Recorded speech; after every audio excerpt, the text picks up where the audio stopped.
Сәлеметсіңдер ме оқушыларым? Қазақ тілі сабағы 3-ші сынып. Күнделікті сабақтарды үзбей жіберіп алмас үшін каналға міндетті түрде тіркеліп алыңыздар. Бүгінгі 79-ші сабақта зат есімнің тәуелденуі тақырыбын жалғастырамыз. 52-ші жаттығуда текемет туралы мәтіндерді оқы дейді. Бізде төменде екі мәтін берілген, екеуі де текемет деп аталады. Ең алдымен бірінші берілген мәтінді оқып шығамыз. Текемет. Текемет бетіне түрлі түсті ою-өрнек басылған үй жиһазы. Бұл төсеніш түрі күрделі сатылардан тұратын пісіру әдісімен дайындалады. Жуылып, түтілген жүнді жайып, оның үстіне басқа түстерге боялған жүннен өрнек салады. Содан кейін оны сулап, пісіріп, бастыруға кіріседі. Текемет басу ұрпақтан ұрпаққа жалғасып келе жатқан дәстүр. Бұл мәтін бейнелеу өнері кітабынан алынған. Енді төменде берілген екінші мәтінді оқимыз. Оның да тақырыбы текемет деп аталады.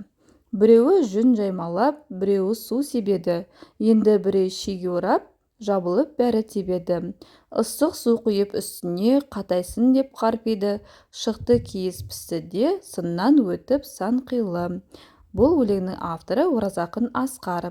Енді оқушылар осы оқып болған мәтіндерге қатысты тапсырмаларға назар аударамыз. Екі мәтіннің жанрын анықта дейді. Бірінші мәтін бізде оқыған бұл ғылыми танымдық мәтінге жатады, ал екінші оқыған мәтін, яғни өлең жолдары көркем мәтінге жатады.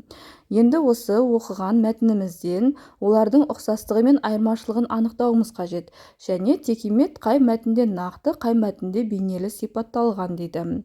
Енді оқушылар оқыған мәтіннің ұқсастықтары екеуі де текемет туралы ақпарат берген. Ал бұлардың айырмашылықтарына бірінші мәтінде текеметті нақты түрде сипаттаса, ал екінші мәтінде бейнелі түрде сипаттаған. Әрі қарай 53-ші жаттығуда оқы, түбір сөздерді тәуелденген сөздермен салыстыр. Көзілдірік суреттерінде бір жағында түбір сөз берілген, екінші жағында тәуелденген сөздер берілген. Ал енді соны оқып шығамыз.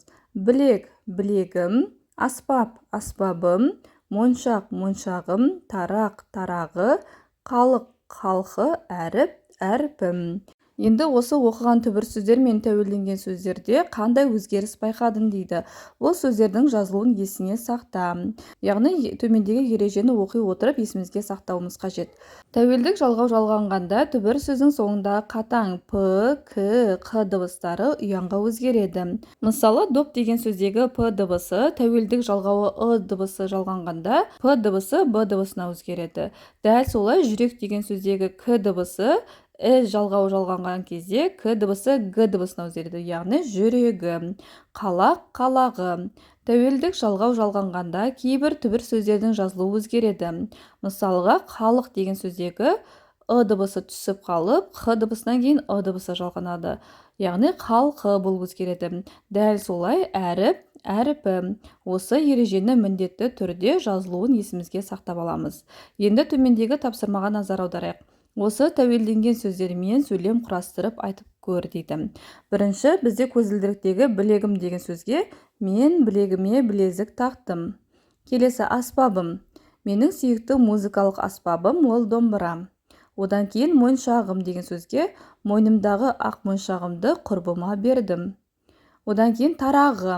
Оның ақ түсті тарағы бар. Келесі, қалқы.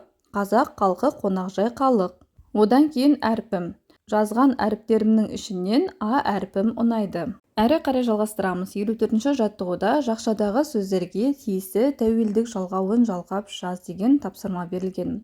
Бірінші сөйлемде біздің жақшаның ішінде халық бақытты. Яғни бұл жерде өзгермейді. Біздің халық бақытты. Дәл сол күйінде қалады.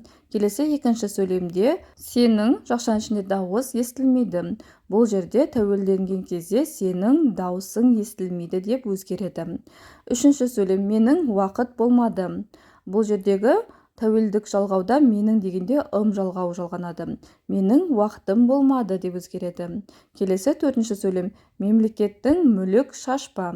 Бұл жерде мемлекеттің мүлкін шашпа болып өзгереді. Яғни дыбысы түсіп қалып, к дыбысынан кейін тәуелдік жалғауы жалғанады. Бесінші сөйлемде ораз ерін жыбырлатты. Бұл сөйлемде ораз ерінін жыбырлатты. Яғни тәуелдік жалғауын қосқан кезде ерін дегендегі дыбысы түсіп қалып, ін жалғауы жалғанады. Енді оқушылар осы дұрыстап жазылған сөйлемдерді дәптерімізге әдемілеп көшіріп жазып аламыз.